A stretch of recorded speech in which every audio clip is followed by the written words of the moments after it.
Totoo bang may halimaw at sirena sa Enchanted River?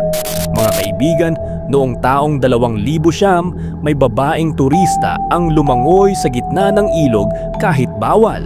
Sabi ng mga bangkero, alas 12 ng tanghali iyon at oras ng pagpapakain sa mga isda. Pero imbes na isda ang lumitaw, may narinig silang kakaibang awit. Hindi kanta ng tao, hindi rin hayop, parang tinig ng babae. Malamig, malungkot, pero nakakaakit. At bigla na lang nawala ang babae.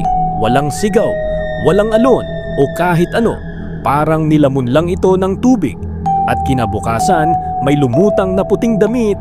Malinis, walang mantsa, pero amoy kandila.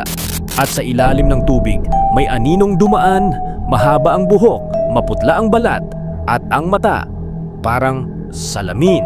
Sabi ng mga matatanda, may bantay ang Enchanted River.